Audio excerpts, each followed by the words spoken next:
Naquele tempo disse Jesus à multidão: Eu sou o pão da vida, quem vem a mim não terá mais fome, e quem crê em mim nunca mais terá sede. Eu, porém, vos disse que vós me vistes, mas não acreditais.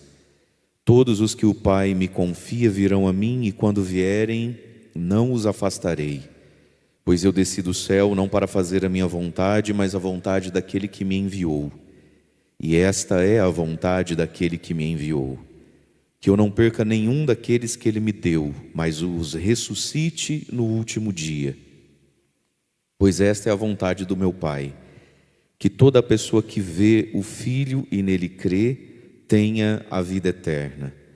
E eu o ressuscitarei no último dia. Palavra da salvação.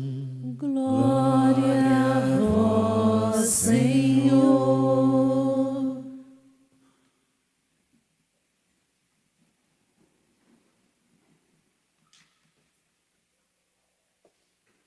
Esta é a vontade do meu Pai, toda pessoa que vê o Filho tenha a vida eterna. Irmãos e irmãs, esse versículo tão bonito, versículo 40 do capítulo 6 de São João, é um versículo da misericórdia de Deus, daquilo que Jesus veio fazer, cumprir, realizar, ser instrumento da realização da vontade do Pai, que é ressuscitar o ser humano. E eu o ressuscitarei no último dia. Agora, esse versículo que é tão bonito, como o padre dizia na homilia de ontem, tudo que está escrito na Bíblia, a gente precisa entender dentro de qual moldura, dentro de qual quadro está pintado, está desenhado, para a gente entender a realidade profunda da palavra e do versículo. Então, essa palavra de Jesus que diz que Deus tem uma vontade que é que nenhum de nós se perca. Essa vontade de Deus que é nos ressuscitar no último dia junto com Jesus, está dentro de um capítulo da Bíblia, está dentro de um discurso de Jesus, de uma conversa de Jesus, e está dentro de uma condição que Jesus está colocando, que é crer nele. Mas crer nele enquanto pão vivo descido do céu. Crer nele enquanto creio que é necessário, aquilo que Jesus disse que é necessário, tomar, comer e beber do seu corpo e do seu sangue. Portanto, onde é que se cumpre para nós essa possibilidade da misericórdia de Deus, que é eu não me perder eternamente, não ir para o inferno, e ser ressuscitado no último dia? Onde é que está isso? Está na Eucaristia. E aí então, nós precisamos entender aqui o verbo ver. Esse trecho do Evangelho de hoje gira em torno do verbo ver, olhar, contemplar, né? Então é muito importante que essa semana a gente consiga não perder esses evangelhos. O capítulo 6 de São João, se ele não for lido numa tacada só, a gente não entende direito. E a liturgia da igreja separa ele em pedacinhos por dia, por ele ser longo. E aí não fica conveniente a missa. Então nós estamos lendo o capítulo de São João 6 desde sexta ou sábado da semana passada, né? Sexta da semana passada, e vai até sábado agora. Todo esse discurso sobre o pão da vida que é Jesus, que esse pão é carne, que isso tem que ser comido, e como é que vai terminar esse capítulo? E esse capítulo vai terminar triste, vai terminar com a multidão indo embora, só ficam os apóstolos, e Jesus ainda vai dizer: vocês também querem ir embora? Aí Pedro dizendo: Senhor, a quem iremos? Você está certo? Nós vamos embora fazer o quê? Porque a multidão tinha acabado de dizer. É dura demais essa palavra, quem é que pode escutar isso? Portanto, todas essas palavras belas aqui, são bonitas, são reais, são dons de Deus e são necessárias a nós, elas têm uma dureza. Elas fazem o ser humano que está no pecado, ou que não é muito predisposto à fé, olhar e falar assim: ah, mas aí ficou difícil para mim, desculpa, ficou caro, acho que eu não vou levar não. Mas tudo isso aqui a gente entende, começa a entender no Evangelho de hoje, o verbo ver. Porque a fé, meus irmãos, é um ver. Mas aí então a gente tem que colocar a pergunta: o que eu estou vendo quando eu vejo? O que você está vendo quando você vê? E na vida é assim, a gente olha, duas pessoas olham a mesma coisa, cada um vê uma coisa diferente. Não é? Você vem na igreja, vê flores no altar, o que você está vendo? Você pode ver zelo, você pode ver dignidade, né? Como você pode ver, despesa. Quanto custa essa flor aí? É para isso que o padre pede dinheiro, para ficar comprando flor? Cada um vê uma coisa na mesma coisa que está sendo vista. O que você está vendo? O que a gente vê quando a gente se reúne como igreja, as pessoas vêm à igreja, né, participar da missa, aí todo mundo levanta para a fila da comunhão. O que você está vendo? Você pode ver um povo que tem fé, que busca a Deus, que quer ser melhor, que deve ter sua cruz, seus problemas, ninguém é santo, afinal de contas. Ou você pode ver um bando de hipócrita, bando de gente que vive na barra da saída do país. Eu não posso camungar, fulana, pode. Você vê o que você vê, no que você vê. E o evangelho de hoje passa pelo ver. Jesus disse então.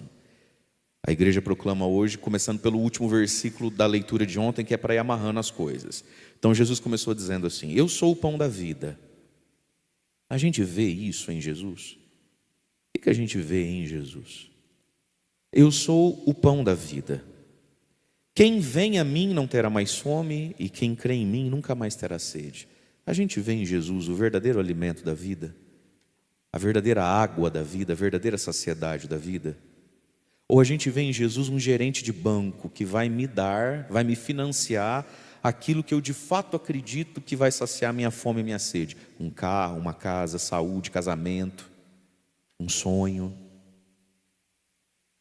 O que a gente vê quando a gente vê? O que eu vejo em Jesus? Aí continua. Eu, porém, vos disse, aqui vai, ó. Eu, porém, vos disse, versículo 36, o padre, tá? Para quem está acompanhando com Bíblia. Eu, porém, vos disse, que vós me vistes, mas não acreditais. E aqui ele usou o verbo blepo, que é o ver da matéria, é o ver o que tem que ser visto, não tem como não ver, não é? É o ver sem teoria, é o ver sem abstração, é o ver sem profundidade, é o ver que até o cachorrinho vê também. Qualquer animal que tenha retina vê. Eu, porém, vos disse que vós me vistes. Eles viam Jesus, 2 braços, 2 pernas, barba, cabelo. Nasceu em Nazaré, o pai dele era carpinteiro, ele também aprendeu o serviço da carpintaria, da construção, enfim. Vós me vistes, mas não acreditais. Não acreditaram no quê? No sentido profundo do que estavam vendo. Acreditaram que era um homem, é um profeta, é um cara que gosta de falar na sinagoga. É isso aí que eu estou vendo. Eu, porém, vos disse que vós me vistes, mas não acreditais. Portanto, a fé é um olhar mais profundo sobre a coisa que está sendo vista. É a fé que revela o sentido profundo das coisas. Veja, esse ver para além é uma graça que Deus dá. Mas essa graça a gente perde à medida em que a gente não faz o exercício diário da metanoia, da conversão, da mudança de mentalidade. Tem muita gente que teve fé, e sim, fé é algo que dá para perder, fé é algo que dá para matar, fé é algo que dá para encruar, porque isso que Deus dá precisa agora ser alimentado, aprofundado. O que nos impede de alimentar e aprofundar a fé? Os nossos pecados, sobretudo os pecadinhos. Não são nem tanto os pecadões, não. Os pecadões são perigosos também, sobretudo que a gente acostuma, né? Se envergonha, e aí começa a se justificar, que a Tati, a Pati, a Nath, a Rafa, a Dani, a Gia, a Lu e a Fer também faz, né?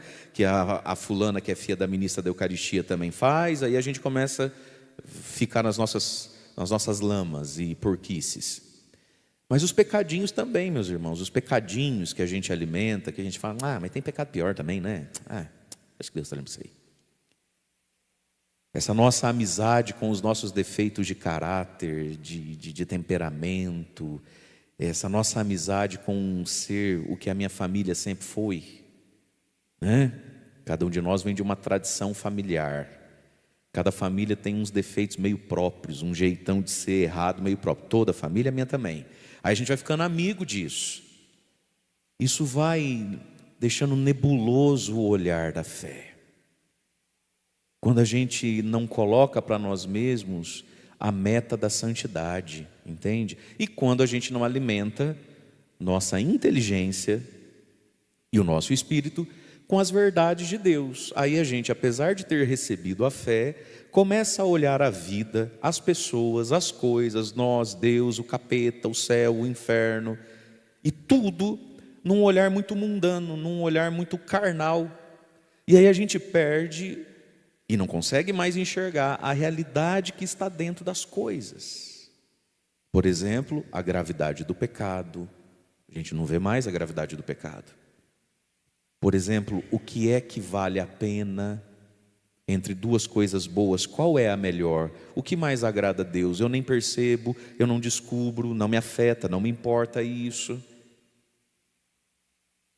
Dentro desse olhar mais profundo, vamos olhar aqui um pouquinho a primeira leitura. Atos dos Apóstolos, capítulo 8, versículo de 1 a 8. Que a gente está lendo nesse tempo pascal, sempre os 50 dias da primeira leitura do livro de Atos dos Apóstolos. Então a gente já viu ali os milagres de São Pedro, de São João, a cura daquele paralítico, a forma como os apóstolos testemunhavam a fé, apesar da perseguição.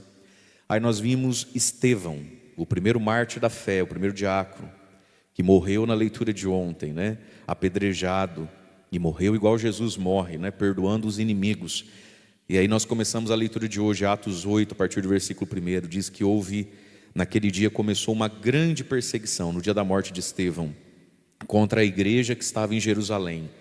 E todos, com exceção dos apóstolos, se dispersaram pelas regiões da Judéia e da Samaria, e algumas pessoas piedosas sepultaram o corpo de Estevão e observaram um grande luto por causa dele, uma grande homenagem, um grande luto por causa de Estevão, o primeiro mártir da fé cristã, né?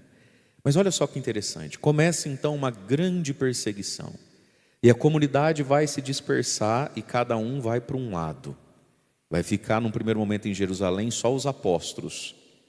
O que faz os apóstolos ficarem em Jerusalém, um lugar que acabou de matar Estevão? Só tem uma explicação: um olhar de fé para o valor da vida, para o valor da evangelização, para o valor de Cristo. Porque num primeiro momento, o que a gente diz para isso aqui? Você é doido? Vaza fora, feio. Você é besta? Você não tem medo de morrer? Eles tinham medo de morrer. Tanto é que eles se escondiam, eles fugiam. Mas em momento algum, dentro dessa perseguição, eles abandonam a missão. Porque foi Jesus quem disse no Evangelho, de que vale ao homem, a mulher, o ser humano, ganhar o mundo e perder a alma. O que vale mais? A fé, meus irmãos, nos ajuda a responder essa pergunta. Mas não só, sem a fé a gente nem escuta a pergunta. A fé começa fazendo uma pergunta para nós, antes de nos dar uma resposta. O que vale mais?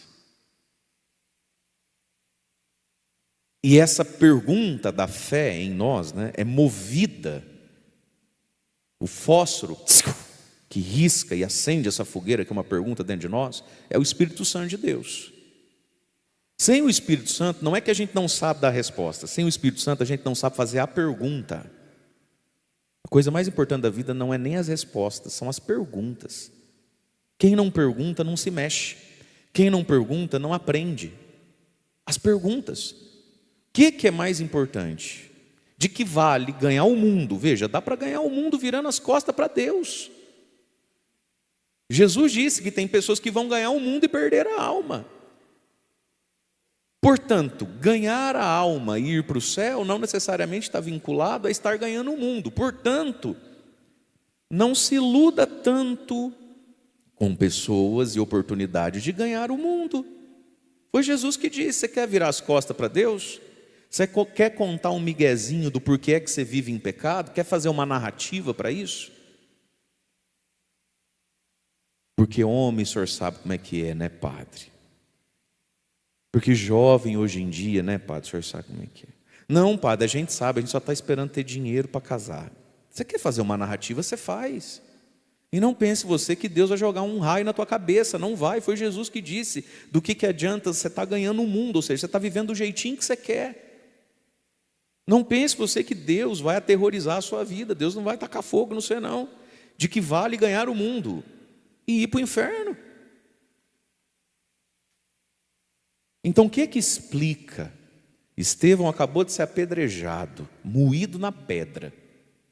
E eles viram isso, ficaram sabendo disso. Tiveram que ir lá buscar o corpo de Estevão, esmigalhado, todo moído de pedras. O que faz com que essas pessoas não mudem de ideia a respeito de Jesus? um olhar diferente. O que vale mais? E é o Espírito Santo de Deus, pelo dom da fé, que em nós nos faz perguntar, mas o que vale mais? O que tem valor maior? Então o Espírito Santo nos ajuda a nos perguntar e a responder o que é certo, o que é errado, o que pode, o que não pode, mas também o que vale mais. Porque a gente tem que escolher no primeiro momento entre o bem e o mal, e depois tem que escolher entre o bem e o bem maior. Não tem só o bem e o mal na vida, tem o bem e o bem maior. Você não é essa pessoa extraordinária só porque você sabe separar o bem do mal. Você é essa pessoa extraordinária porque além de separar o bem do mal, você sabe separar o bem do bem maior e escolher o bem maior. Ninguém cresce na vida só separando o bem do mal. Tem o bem e o bem maior. Aí diz assim, versículo 3: Saulo, porém, o futuro São Paulo, né? Devastava a igreja, entrava nas casas e arrastava para fora homens e mulheres para atirá-los na prisão. Olha que período que essa comunidade de Jerusalém viveu. Saulo não tinha idade para apedrejar, o padre já explicou isso na leitura de ontem. Mas ele, sendo fariseu, da tribo de Benjamim, tinha dos sumos sacerdotes e também do poder romano uma carta, uma legalidade para perseguir cristãos e entregá-los aos tribunais para morrer. Esse foi São Paulo. E o que ele estava fazendo por esses dias? Entrando nas casas, arrastando pelos cabelos, levando para fora. Paulo podia andar com uma guarda romana, alguns poucos soldados romanos que tinham escudo, lança e cavalo. Pensa isso. Para prender as pessoas. Muito bem, versículo 4. Entretanto, olha o que é a fé. A fé é um entretanto, né? Entretanto, porém, contudo, todavia, aqueles que se tinham dispersado, porque não podia voltar para casa hoje no fim da tarde. Paulo está lá na esquina da minha casa com a guarda romana, não tem nem como voltar para casa para pegar uma roupa. Entretanto, aqueles que se tinham dispersado iam por toda a parte pregando a palavra. Porque o que vale mais? A minha casa com os móveis feitos sob medida ou pregar a palavra? O que vale mais? Os que tinham se dispersado, veja, os que tinham se dispersado, não dá o nome de nenhum deles. A gente nem sabe quem eram, portanto eram quem? Eram as pessoas na comunidade que eram as pessoas comuns. Os que tinham se dispersado, os que tinham fé, mas nenhum deles era apóstolo. Nenhum deles era do primeiro grupo, né, dos discípulos de Jesus. Nós estamos aqui depois do Pentecostes. Vários deles não tinham nem conhecido Jesus pessoalmente. São pessoas que receberam a efusão, o batismo no Espírito Santo. Eles tinham, por onde eles iam, por toda parte, pregando a palavra. Qual palavra? A palavra de Deus. A palavra de Deus que dá cadeia. A palavra de Deus que, se Paulo ouvir que está sendo falada, vai vir aqui para pegar, para bater e para matar. Iam pregando a palavra. Só tem uma explicação. O que eles viam quando viam a vida? O que eles viam quando viam a possibilidade do martírio? A fé é um ver. E por toda parte iam pregando a palavra, evangelizando. E foi assim, meus irmãos, que a igreja cresceu. Numa evangelização feita, boa parte dela, por anônimos. Por anônimos. Não é igual hoje, que qualquer pessoa que partilha algo com você, fala algo com você, faz uma perguntinha de nada para você, ou desabafa qualquer probleminha para você, você pega, quase se treme inteiro, o coração vem na boca, e você milagrosamente consegue olhar para essa pessoa e dizer assim: por que você não marca um horário com o padre? Não foi assim que a igreja nasceu. A igreja nasceu com pessoas que a gente não sabe o nome, evangelizando umas às outras. E onde eles chegavam, eles formavam pequenas comunidades, pequenos grupos de vivência cristã, de evangelização, que não custava perder o jogo do Palmeiras na quarta noite. Não, custava Paulo vir atrás, com um monte de cavalo e soldado, passar a faca, passar a lança, tacar fogo na casa. Meu Deus do céu. Por quê? Porque a fé é um jeito de ver. inclusive o outro que não crê. Quem é esse? Será que ele crê, não crê? O que ele pensa, o que ele não pensa? Essa realidade mais profunda da vida, essa realidade mais profunda do que é a caridade e o amor. Evangelizar é um ato de caridade.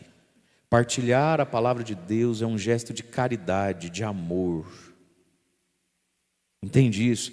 Minha gente, quem vê cara não vê coração. Talvez você convive com um monte de gente fanfarrona, que vive rindo, falando alto, que vive assim no pecado de um jeito afrontoso, descontraído. Isso é a cara, o coração a gente não vê. O que tem de gente que por fora está aí todo, sabe, sirigaitiana, ou com uma cara boa, cegada, por dentro está pensando em suicídio, está pensando em adultério, está pensando em morrer, está pensando em matar, está blasfemando contra Deus, está numa depressão terrível. Gente que você nem imagina, se não tomar 4, 5 remédios por dia, nem levanta, nem anda, nem come, nem dorme. E a palavra de Deus é remédio. E hoje, o peso de não evangelizar, a culpa de não evangelizar hoje, é muito maior do que naquele tempo. Porque naquele tempo, de verdade, você tinha que dar a cara a tapa. Hoje você pode dividir a evangelização. Hoje você manda uma música para a pessoa. Hoje você pega uma homilia, você coloca num grupo de WhatsApp, você coloca no status do seu WhatsApp. Nem isso você faz. Nem isso você faz. Minha gente, todo dia, e todo dia não é a maioria dos dias. Todo dia é todo dia. Se eu estiver mentindo, que cai na minha cabeça esse telhado. Todo dia, quando eu tenho tempo, né, de abrir lá o WhatsApp, lá tem 2.700 e tantas mensagens sem ler, não sei como é que o povo descobre o WhatsApp da gente. Como é que chama o negócio do Instagram lá onde manda mensagem? Lá tem um lugarzinho, a caixinha lá onde o povo fica mandando, o direct. Quando eu pego para dar uma limpada naquilo, todo dia entra lá 2, 3, 5 mensagens assim, de agradecimento, de testemunho, e mais 90% é meu primo, um amigo, uma amiga, meu filho, minha mãe, minha cunhada, minha nora, meu genro, mandava para mim todo dia. Eu nunca nem tinha, até que um dia eu cliquei. Aí começa. E por causa disso, casei na igreja. Por causa disso, o caroço sumiu. Por causa disso, a diabetes foi embora. Por causa disso, não vou me matar mais. Por causa disso, parei de tomar antidepressivo que eu tomava 18 anos. Por causa de... Isso é caridade. Dividir Jesus com os outros é caridade. O que nos custa dividir Jesus com os outros? De onde vem essa vergonha dos outros que a gente tem, a não ser de um fato triste e vergonhoso? Nós não amamos Jesus, nós não amamos os outros, e nós não vemos pela fé o outro, nem Jesus, nem nós não temos dimensão espiritual da vida. Você fala, que isso, padre? Fala isso de mim, eu estou na igreja. Que isso, padre? Fala isso de mim, uma hora dessa eu estou no YouTube te vendo. Sim, eu estou falando isso e metendo o dedo na sua cara. Porque a fé ela tem uma dimensão profundamente egóica, interesseira, que é, eu estou nessa porque me dá força para aguentar a cruz, me conforta o coração. Não fosse isso, eu já tinha largado a mulher, eu já tinha largado o marido. Não fosse isso, eu já tinha ido lá dar uns tapas no fulano que me deve. Não fosse isso, eu tinha voltado para a cachaça. A fé tem um lado muito para mim. Inclusive eu como padre, tem um lado muito para mim, que me faz bem a mim, no ego, na minha estrutura de gente, que não quer sofrer, que não quer passar perrengue. E sim, se você anda com Jesus, você vai sofrer menos e passar menos perrengue. É fato. Mas existe uma dimensão da fé que é o outro e que é a glória de Deus. 3 coisas então na fé. Uma delas, eu mesmo. Me sentir melhor, me sentir mais forte, me sentir mais orientado diante dos desafios da vida, para não me lascar igual me lascava, para não me lascar igual se lascam. Isso é um lado da fé. Pelo menos essa inteligência a pessoa tem que ter. Nunca vi Jesus fazer mal para ninguém. Você já viu esse tipo de testemunho? Nossa, fulano depois começou a vir na missa todo dia, fulano depois começou a rezar o terço todo dia, rapaz, mas começou a beber. Eu só conheço o contrário. Nunca vi a fé produzir vício, por exemplo. Mas esse é um lado da fé, o meu lado, pessoal. Agora, esse pacote fé tem 2 coisas aqui ainda. Tem eu, mas tem o outro. Tem eu, tem o outro e tem a glória de Deus. Para a glória de Deus. Então, os que tinham se dispersado iam por toda parte pregando a palavra, dividindo a palavra. Só que não tinha como levar Paulo junto. Paulo ainda não era convertido, né? Não tinha como levar Pedro, Tiago e João. A pessoa tinha que ela mesma fazer isso. E por que é que fazia isso? Porque no seu ego sentava e constatava assim: me sinto pronto, sou o melhor que tem para fazer isso. Não. Às vezes faziam isso porque olhavam e diziam: meu Deus, ninguém vai fazer isso.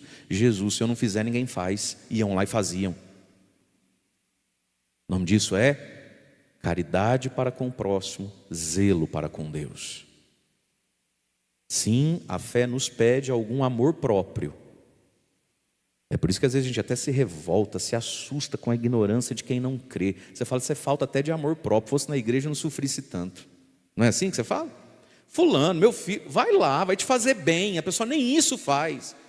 Falta até amor próprio. O pecado tira até isso da pessoa. Mas a fé não é feita só do amor próprio, não. A fé é feita de caridade para com o outro e zelo para com Deus. E é por isso que por onde iam, dividiam a palavra. Dividiam a palavra. Eles não ficavam olhando e dizendo assim: ai, que pena, né? Ai, se Tiago e João morassem aqui, a gente podia marcar. Manda usar para ele, ver se ele não pode vir um final de semana aqui esse ano ainda. Não tinha isso. Eles mesmos dividiam a palavra, com o perigo de Saulo descobrir. E se Saulo descobrir que foi você que dividiu a palavra, amigo, você vai para o céu loguinho. Vai para o céu ainda hoje. Versículo 5. Filipe com I, não com E, não é Fê, é Fi. O Filipe, que não é um dos 12 apóstolos. Esse Filipe aqui está naquele grupo dos primeiros diáconos, Estevão, Filipe, aqueles homens lá. Filipe desceu a uma cidade da Samaria e anunciou-lhes o Cristo. O Filipe também teve que dar no pé. O Filipe também chegou na esquina de casa e viu a guarda romana lá, Saulo e os outros fariseus, e foi embora sem pegar nem o carregador do celular, coitado. Ele foi sem nada. Foi embora assim, com a roupa do corpo. Filipe então desceu a uma cidade da Samaria e anunciou-lhes o Cristo. O que ele fez na Samaria? Anunciou o Cristo. Veja, gente, um outro olhar, né? O que Filipe viu quando viu a casa dele sendo invadida e tomada? A casa que ele devia estar financiado até o dia de morrer. Que ele suadamente pagava aquela casinha. De repente não pode nem mais voltar para casa. O que ele via quando viu a casa dele sendo tomada? O que ele viu nessa Samaria que ele chegou? E ele não escolheu ir para Samaria. Ai, tem um sonho de morar na Samaria. Ai, padre, reza, pede para São José para eu passar no concurso da prefeitura da Samaria. Ah, cidade melhor para educar as crianças. Não, a Samaria aqui foi o que apareceu na frente. Ele queria ir para Samaria. Quando ele chega lá, qual foi a primeira coisa que ele pensou em fazer? Qual foi a coisa assim que deixava ele atento no dia a dia da Samaria? Não sei se ele arrumou um emprego. O que ele foi fazer na Samaria? Agora tem que viver, né? Mas na Samaria ele não desperdiçou oportunidades de testemunhar e anunciar o Cristo. Versículo 6. As multidões seguiam com atenção as coisas que Filipe dizia. Olha que interessante. O povo da Samaria era atento, né, ao que Filipe dizia. E todos unânimes o escutavam, porque viam os milagres que ele fazia. Olha que menino danado. E porque olha só, gente, porque que Filipe fazia o que fazia? Porque ele sabia: aqui na Samaria sou eu. Pedro não vai vir aqui, Tiago não vai vir aqui, João não vai vir aqui, Mateus não vai vir aqui, André não vai vir aqui, o Fê com E, Lipe, não vai vir aqui, o Bartolomeu não vai vir aqui. Então quem não tem cão? Casca um gato. E lá foi o Filipe, não é o Fê, o Fi. Ah, você que é o Felipe. Não, eu sou o Filipe. De produto genérico. Marca barbante que fala, né? Foi o Filipe mesmo. E Deus foi honrando a fé do Filipe. Olha que coisa linda. Eu não sei se você já se sentiu desafiado a fazer algo que você mesmo reconhece que não é o teu dom, que não é a tua aptidão primeira. Que se você pudesse terceirizar, você passava para outro fazer. Mas não tem outro, tem você. Você até reconhece quem é o cachorrão da história. O bulldogão velho, aquele lá é bom nisso. Mas ele não está aqui, só está aqui o gatinho aqui. Então, vamos nós. E Deus honra, Deus faz. Quando a gente entende isso, não tem outro, vai ter que ser eu. E aí por que eu faço? Porque eu quero me aparecer? Porque eu me sinto pronto? Porque a caridade me faz fazer. Porque o zelo por Deus me faz fazer. E aí o não o Fê, o Felipe, o produto genérico do Felipe famosão, começou a fazer umas coisas lá. E todos os escutavam, porque viam as coisas que ele fazia. De muitos possessos saíam espíritos maus, dando grandes gritos. Numerosos paralíticos e até aleijados também começavam a andar, eram curados, e era grande alegria naquela cidade. Aí o refrão do Salmo diz assim: aclamai o Senhor Deus, ó terra inteira.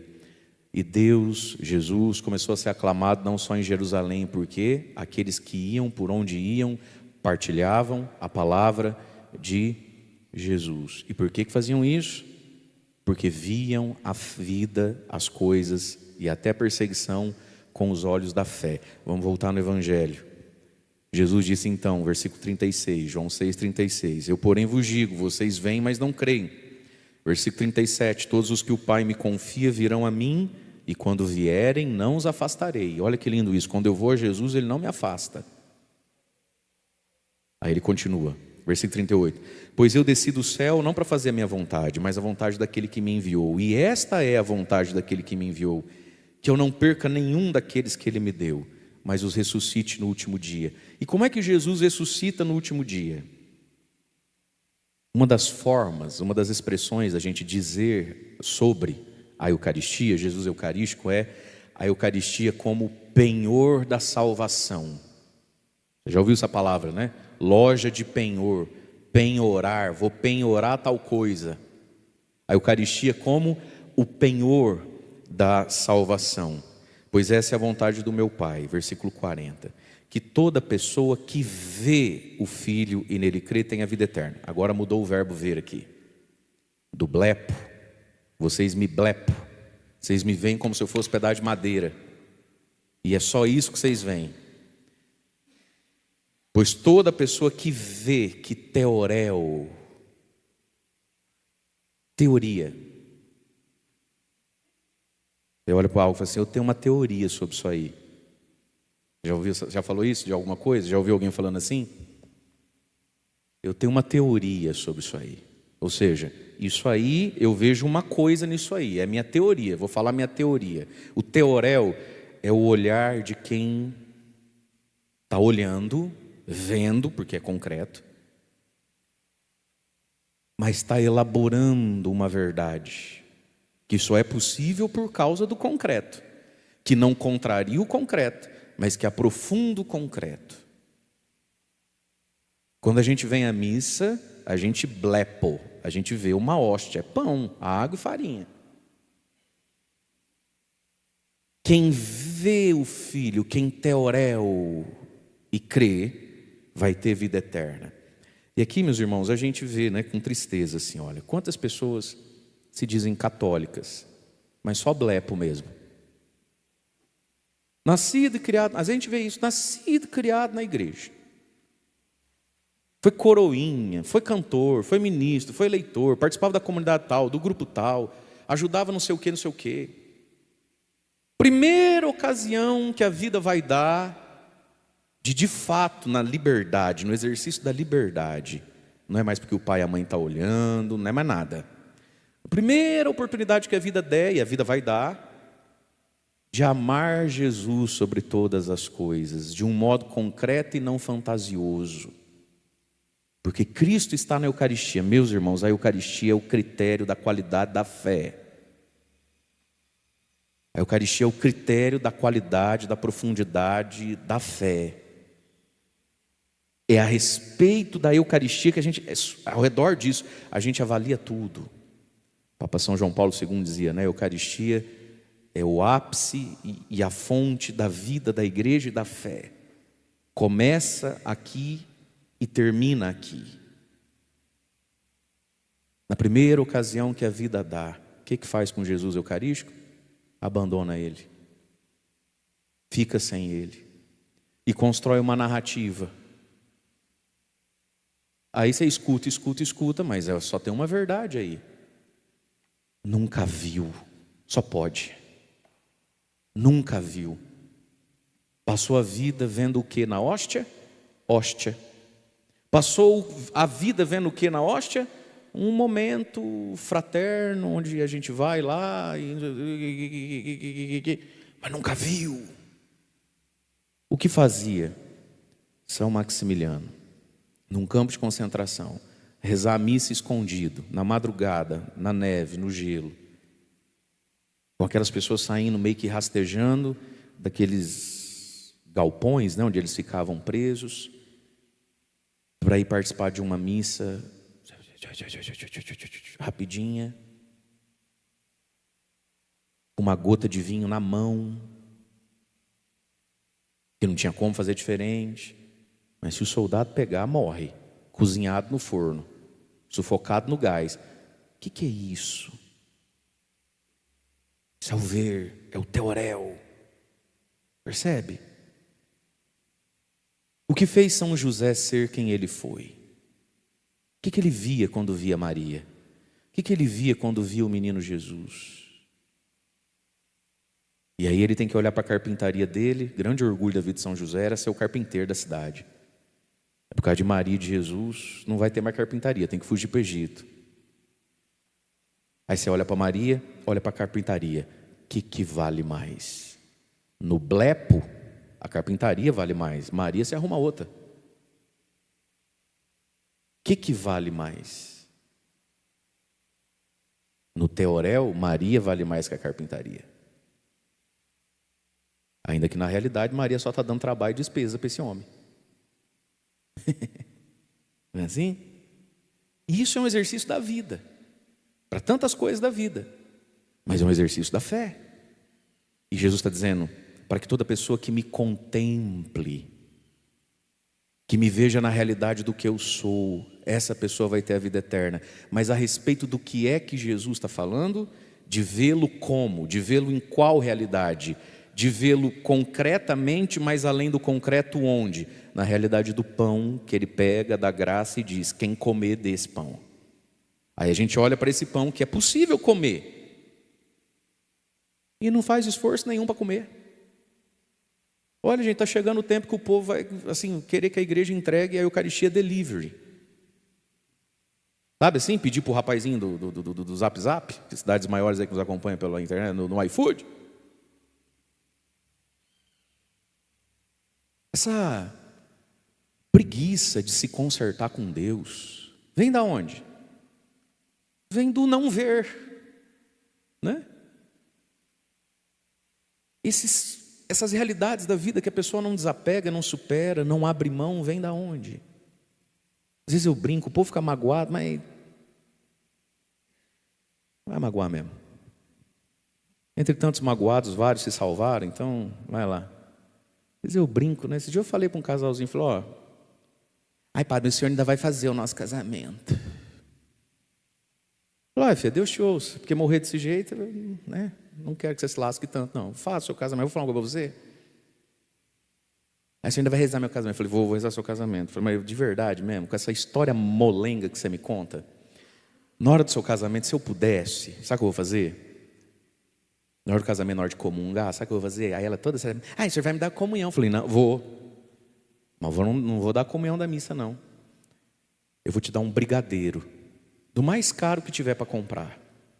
Porque você está sem a comunhão por causa do quê?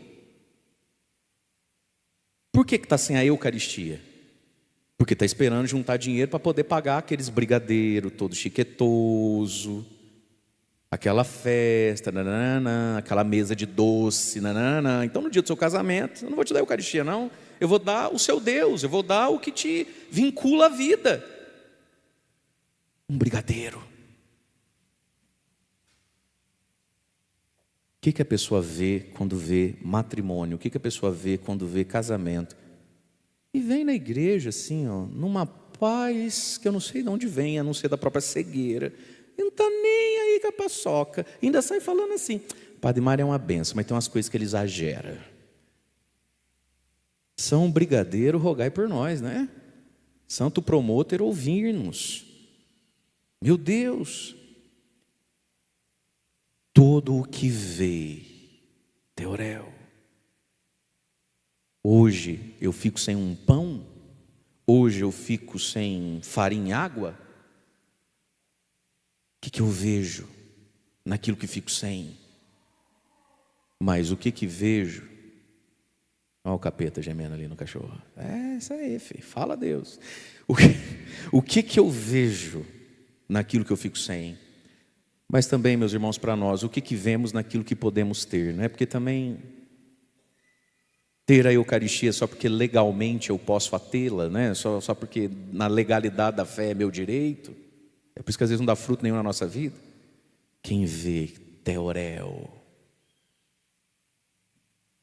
Qual teoria você tem sobre Jesus? Entende isso?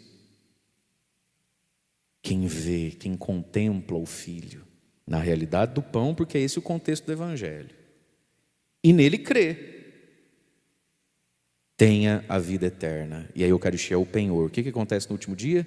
Eu o ressuscitarei. Então hoje, meus queridos, peçamos a São José a graça do olhar da fé. Esse olhar nunca faltou a São José. São jovem Jesus e tinha esse olhar do Teorel. Ele sempre sabia, quem era o Filho, né? Sabia quem era a Virgem Maria. E sobre ouvir e responder uma pergunta: o que vale mais? Louvado seja nosso Senhor Jesus Cristo. Para sempre seja louvado.